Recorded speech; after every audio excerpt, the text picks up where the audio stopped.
It is a great pleasure for me to participate in this opening ceremony of the exhibition showcasing the work and contribution of the International Criminal Tribunal for the former Yugoslavia.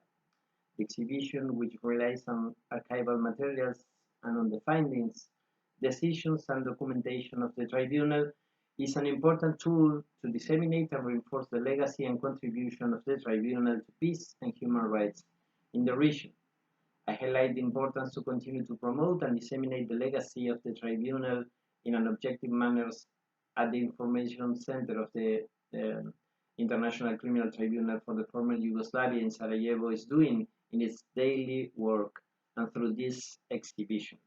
I praise the work of the Information Center in informing and educating the public on the work and achievements of the tribunal.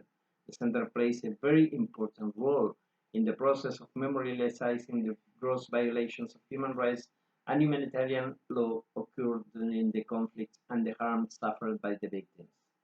The center is also a vital tool to ensure current and future generations have unrestricted access to the rich material collected and produced by the court.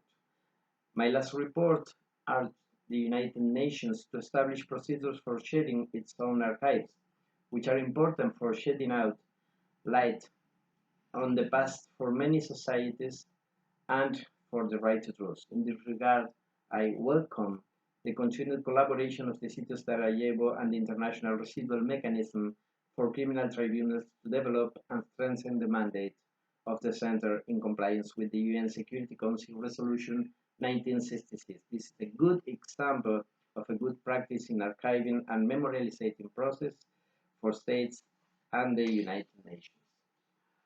My last report highlights the success of the tribunal in apprehending and prosecuting many individuals, and that the case law of the tribunal played an absolutely vital role in raising awareness of gender-based violence and of other aberrant acts. However, it's also noted that despite the undeniable legal success of the tribunal, it was not sufficient to change the narrative established by the propaganda machines set up during the war of the cardinalism and hate speech. You have noted with concern the dangerous manipulation of information and memory to the detriment of human rights, discriminatory, racist, ultranationalist, and hate-filled speech about the world and the region has not been impervious to it. Incitement to violence also proliferates on social networks, following the polarization and radicalization of social behavior. In that connection, note that memorialization and other efforts can and must duly complement the role and accountability mechanism played in transitional justice processes by helping counteract the rhetoric of violence and denial that hamper peace and reconciliation. Truth-seeking should also accompany this process. Today's launch is an important event for transitional justice pathways started decades ago. It is also very important for societies affected by the conflict and for the victims and their families who are following the opening ceremony and must be fully supported in their relentless struggle for trust, justice, memory, and guarantees on non-recurrence. I wish to add my unequivocal support for this important initiative and overall to the vital memorialization work that the Center carries out in an objective manner. The opening is taking place in the occasion of celebration of the UN Day.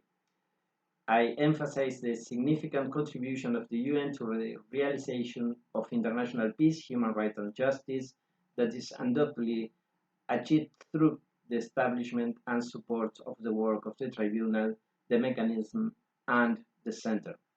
I finish expressing my full support and utmost respect for the victims of the conflict and their families, recalling that they must always be a center of all effort to address the region's violent past. I thank you very much.